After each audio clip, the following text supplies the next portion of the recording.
Una pequeña entrevista. Queremos conocer acerca del huipil. ¿Cuál es su nombre? Mi nombre es Luis Ángel Sánchez Vargas. Bien. ¿Cuántos años tiene? Yo tengo 42 años. ¿De dónde es originario? Soy originario de esta cabecera municipal. Y nací. Aquí está enterrado mi amigo. ¿Usted sabe a profundidad del huipil de aquí de Amatlán? Sí, efectivamente. Ya de hace muchos años me dediqué a hurgar la historia de esta pieza iconográfica y descubrí muchas cosas que la mayoría de los habitantes de este pueblo desconocen. Es una pieza que se empezó a utilizar desde la fundación de este pueblo, que fue en el siglo XVI. Amatlán es un pueblo originario que conserva su identidad a través de la lengua, de los usos y costumbres y sobre todo en su indumentaria. Esta pieza iconográfica narra toda la cosmovisión que nuestros abuelos tenían hacia el entorno, hacia la madre tierra y sobre todo pues hace referencia a la vida. Este huipil en origen no era bordado.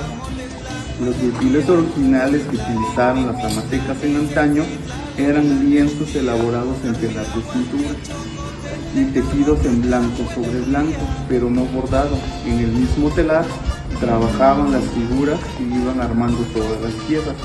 Los huipiles tradicionales estaban conformados por 3 lienzos y eran unidos por una pequeña costura a la cual le llamaban randa.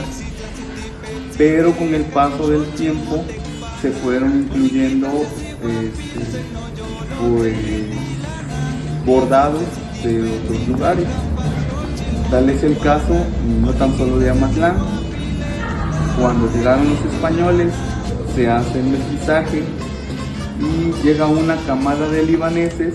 Estos personajes se dedicaban a vender mercería que ya se utilizaba en Europa, lienzos fabriles, agujas, hilos y todo lo referente para formar ropa. Entonces cuando llegan aquí a Córdoba, ellos empezaron pues a expandir su negocio yendo a las poblaciones más cercanas y así llegaron a Amatlán. Y a partir de 1800 el huipil sufre un cambio y ya se empezó a bordar. ¿Usted cómo aprendió sobre el huipil de aquí de Amatlán? Bueno, el primer contacto que yo tuve con el huipil de Amatlán fue en casa de mis abuelas. Las mamás de mis abuelas hicieron esta prenda de manera cotidiana. En particular, en casa de mi abuela materna, ella tenía huipiles que pertenecieron a su mamá y que todavía a la fecha existen. En el caso de mi abuela paterna, ya no tenía piezas, pero sí tenía fotografías.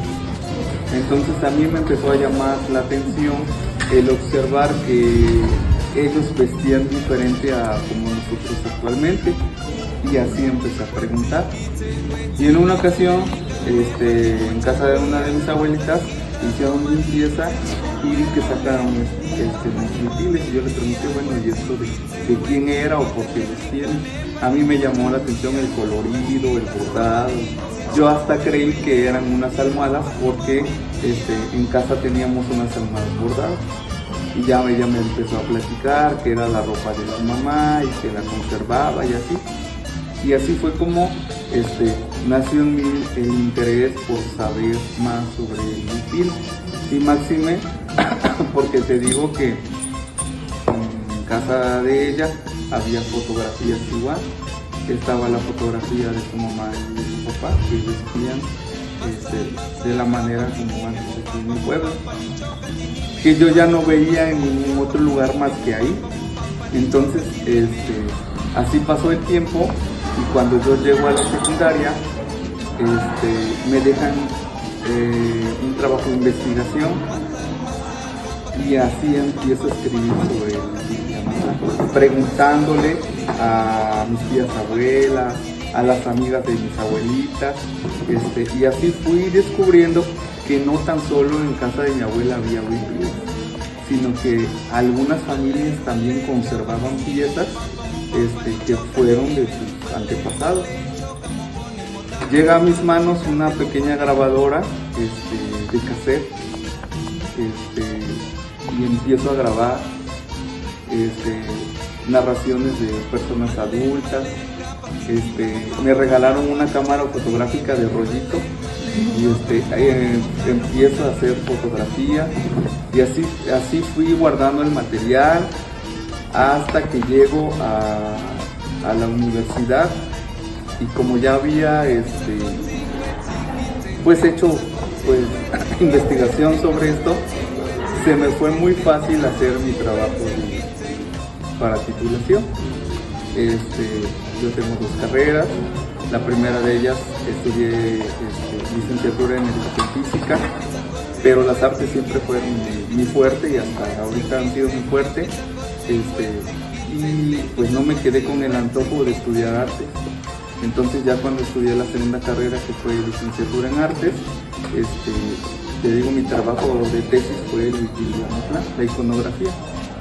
Y me someto a más investigación porque ya tenía entrevistas, porque ya tenía fotografía, pero conocí a una persona nativa de este pueblo. Él fue un antropólogo muy reconocido, el maestro Luis Reyes García, y él, en algunas de las tantas pláticas que tuvimos, siempre me decía: oye Ángel, es que fíjate que en el tal año vino fulana de tal y escribió sobre el Huipil de Amatlán y sale en este libro. Y entonces fui anotando las bibliografías y los referentes que él me daba, y ahora ya en la universidad, al estudiar artes, fui comprando los libros y descubrí realmente algo maravilloso, que me enamoré más de estas piezas iconográficas. Descubrí muchas cosas que la población desconoce. Eso que les platico de que los huipiles no eran bordados en origen. Hubo préstamos culturales, tal es el caso del huipil de Boda, que ese huipil no es propio de Amatlán. Ese huipil lo traían de la región chinanteca y el punto de encuentro era el santuario Otatitlán. Existe todavía el lugar, así se llama, Otatitlán, que es por la cuenca del Papaloapan. Allí iban mis paisanos a vender piña. Ellos sembraron piña y los puntos de venta eran Otatitlán, el puerto de Veracruz, Tehuacán, hasta llegar a la Ciudad de México. Entonces, para aquella parte, bajaban a la fiesta del Cristo Negro todos los indígenas de la región. Y ellos utilizaban ese huipil rojo que nosotros, más bien que aquí se utilizó para contraernos, y para ellos era la ropa común, pero aquí se adoptó como una ropa de gala. Y entonces cuando ya alguna joven iba o estaba a punto de casarse, acudían a Otatitlán a comprar el ajuar de boda y lo traían. Y era como que el requisito. Por ahí alguna vez alguien dijo que no era necesario. Pues sí, era necesario, porque si no, no podían tomar mano. Lo mismo sucedía con la joyería que usaron mis antepasados, en este caso los collares de coral y plata. La dote era dada por la mamá de la novia y por la mamá del novio, y así se hacía la joven se hacía de joyería, igual con los aretes. Lo que aparte le compraba el futuro esposo, pero las mamás contribuían para que ella fuera de gala, fuera de lujo al evento. Y así pues nos fuimos apropiando de muchas cosas, y esto dio el resultado, esta bella prenda. Y de por cierto, por ejemplo, de los collares, de que era de coral, y las monedas en aquel entonces. Las monedas que se utilizaron fueron plata, las monedas que comúnmente andaban circulando. ¿Por qué se utilizaron? Bueno, porque Amatlán fue piñero, ya te había comentado, y entonces en esa temporada hubo mucha bonanza en el pueblo. La mayoría de familias tenía terrenos donde se sembraba piña, y la forma en pago que recibían era la moneda plata. Entonces tenían mucho y tenían mucha riqueza, y ya no sabían qué hacerle a tanto. Entonces empezaron ellos a decir que se lo iban a poner como ornamento, y así se hicieron pulsos, así se hicieron collares, así se hicieron aretes. También hubo quien a sus cuentas de coral le engarzó monedas de oro, y tanto oro y plata hubo en el pueblo que hasta la dentadura se la ponían así. Sí, o sea, hubo mucha riqueza. Para usted, ¿qué representa el huipil de esta hermosa cultura de Amatlán? Bueno, el huipil es nuestra segunda piel. Yo no soy mujer, pero a mí me fascina. Y esto es como que la cajita de Pandora, porque cuando la abres, te cuenta una historia bella de lo que es el entorno, llámese el cielo, llámese la madre tierra, que nuestros antepasados respetaban mucho. Toda la iconografía que está bordada en esta pieza tiene un significado. Por ejemplo, esta parte es un festón. Algunos le llaman corbatín, algunos le llaman listón simplemente, o los listones del huipil. Pero esto representa, por eso está de manera en óvalo circular, porque representa un ciclo de vida. ¿Por qué es el ciclo de vida? Porque cuando la mujer se lo pone, emerge y aquí sale. ¿Y quién es la que da la vida? Pues la mujer, porque todos nacemos de una mujer. Entonces ella, al dar la vida, que representa también el agua, entonces encontramos a esta parte que se llama ribera, el Atenco Xochitl, donde nace la vida. Después pasamos a esta parte de espilla o serpentina que se llama Apatzmicatl, bejuquito florido o bejuquito de agua, y representa los ríos y las montañas de esta población. Después pasamos y esta parte es cuadrada, aunque el centro es en óvalo o redondo, pero el peto en sí es cuadrado, porque para nuestros antepasados la madre tierra era cuadrada. Después nos enteramos que era redonda, y así se ha venido, pero por eso lo plasmaron así. Y de ahí surge lo que es el ramillete estelar o el mapa estelar. A esta parte se le llama Citlac Amatl, papel de estrellas, y representa la bóveda celeste. Y entonces, en conjunto, tenemos a nuestra madre tierra y la parte de allá arriba, que es el cielo, el firmamento. Las randas que unen la pieza, ahora actualmente ya encontramos lienzos fabriles al ancho que yo quiera. Y entonces de un lienzo ya puedo sacar una pieza. Ya no es como antes, que tenía forzosamente que hacer mi telar de cadera, y para hacer un huipil tenía que armarlo de 3 telares de cadera. No, ahora ya el lienzo es al ancho que yo quiera, pero seguimos bordando la randa, que esta se implementó para unir los lienzos en antaño, y ahora representan el pasamanos de una pirámide, porque a esta se le da el nombre de Itlacapan, y el Itlacapan es la alfarda o el pasamanos de una pirámide. También representa a la madre tierra, y a partir de ahí pues ya se le coloca iconografía floral, porque las flores manifiestan alegría, porque las flores manifiestan fertilidad. ¿Sí? Y todo eso es lo que nuestras abuelas nos platicaban y explicaban. Hay otra figurita que en esta pieza nada más está en las 4 esquinas, que se llama Mistoima, es esta parte, Mistoiman o Oceloiman. Pero también hay quien dice que le nombra Tlatlachpua. Quiere decir, primero, Oceloiman o Mistoiman, las manos de un gato. Por eso están así. Pero yo infiero que a esto correctamente se le debe de nombrar Tlatlachpua. Quiere decir la hierba que no florece. Y está bordado en dos colores diferentes.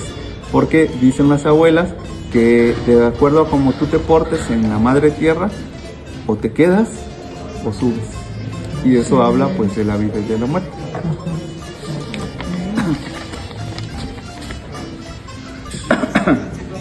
Las flores que están a los costaditos o hojas, perdón, ¿Estas? hojas, ajá. Bueno, esta es la iconografía de la piña. Ajá. La vamos a encontrar de esta manera o solamente en algunas piezas se borda así. Solamente un capullito.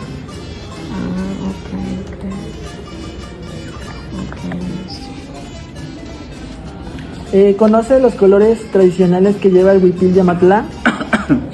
Mira, generalmente la paleta de colores que se utiliza en estas piezas es de acuerdo al gusto del quien lo elabora. Y aquí va a depender de algo interesante. Si tú observas lo que cada una de mis alumnas o alumnos está haciendo, todo es diferente. Implica el estado de ánimo en que ellos estén. Puede ser una paleta de colores cálida, hablemos de colores rosas, rojos, amarillos, o puede ser una paleta de colores fría, azules, verdes, morados. Y entonces la combinación depende del estado de ánimo. Generalmente yo he visto en piezas antiguas que solamente eran bordados en 4 colores. O he contado que nada más utilizaban 7 colores, pero en realidad no hay una regla que diga son estos colores, o sea, puede ser los colores que a mí me gustan.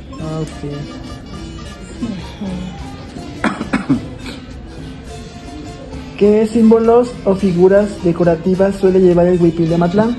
Bueno, estrellas, flores, la espiguilla. En algún momento le bordaron pajaritos, en algún momento le bordaron aquí al centro una piña como tal. Fue variando, cada bordadora le imprimió su sello. Y igual los diseños no son iguales, son muy diferentes. Hay huipiles que tienen, por ejemplo, en la Ciudad de México, en el Museo de Antropología e Historia, hay una pieza de finales del siglo XIX que tiene 59 estrellas, muy diminutas, más pequeñas que estas, pero es un ramo enorme, 59. Pero por ejemplo hay piezas que solamente tienen 5 estrellas. O sea, no todo, te digo, depende a la forma en que uno lo quiera elaborar. Sí. Maestro, una pregunta. ¿Y las estrellas, qué significa esos 7 picos? Porque son... Esta es una estrella o flor de los vientos. Por eso son 8 puntas, porque representan todos los puntos cardinales. Esta iconografía estelar se bordaba ya en Europa. Cuando llegaron los libaneses a la región, ellos trajeron unos muestrarios de bordado que se llamaron dechados, y entonces esta iconografía ya estaba en piezas que usaron las mujeres europeas y que se replicaron aquí en México. Por eso hay mucha similitud, aunque algunos me han dicho que no, pero yo digo que sí. Hay mucha similitud de esta iconografía.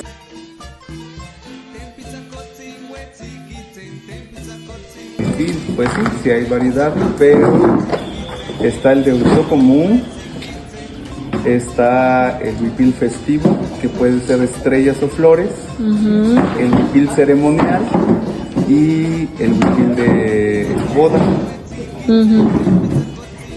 Y ¿Qué es- sería que se nos ocupa, verdad? Ah, no, y estas dos prendas son huipiles ceremoniales. Bueno, ¿por qué son ceremoniales? Porque tienen mucho bordado. Los huipiles festivos generalmente nada más en el carril central tenían bordado, pero estas piezas se hicieron en réplica de huipiles que sí existieron en el pueblo, que se los llevaron del pueblo y afortunadamente a alguien en su momento les tomó fotos y así obtuve los diseños y se hicieron las réplicas. Esa es combinación de flores con estrellas. Sí, así es. Porque si no puede ser puras flores. Puras flores, puras estrellas. Ajá. Está hermoso. Tienda de telas en Córdoba. El hilo que utilizamos fue mercerizado o satinado. A pesar de que está hecho en materias no tan finas, pero sí alcanza un costo de 15,000 pesos. Porque es de lado y lado también. Este otro es una pieza que se elaboró en un lino de importación, es lino de algodón, se utilizó hilo mercerizado en la técnica de hebra contada y llega a alcanzar un costo hasta de 25,000 pesos. Por la técnica. Por la técnica de bordado. Sí. Obviamente, cuando yo he vendido algunas piezas, no las doy tan caras porque, pues si no, pues, no las vendo. Sí. Pero hay quien, por ejemplo, se dedica igual a bordar y esta señora sí, de 25,000 pesos no se va. ¿Cómo cuánto tiempo tarda uno hacer? Nos tardamos alrededor de 6 a 8 meses. Pero, por ejemplo, ahorita rompimos récord con una alumna que tengo, porque por lo menos yo me tardo 4 meses en elaborar una pieza y no dedicándole tanto tiempo, sino 2 horas por lo menos diarias. Por la practicidad que tengo, pues sí le avanzo bastante. Pero la señora me ganó. La señora se hizo un huipil en 3 meses, un huipil de flores y le quedó bien bonito. Sí. Trabajó la técnica de hilos contados. Ah, ok. O sea, hace que en el lienzo blanco no se marca nada y así se fue bordando. Ah, ajá.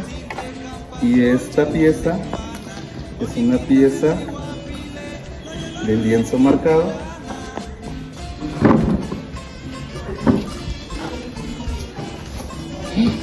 Pero tratamos que todo quede finamente bordado.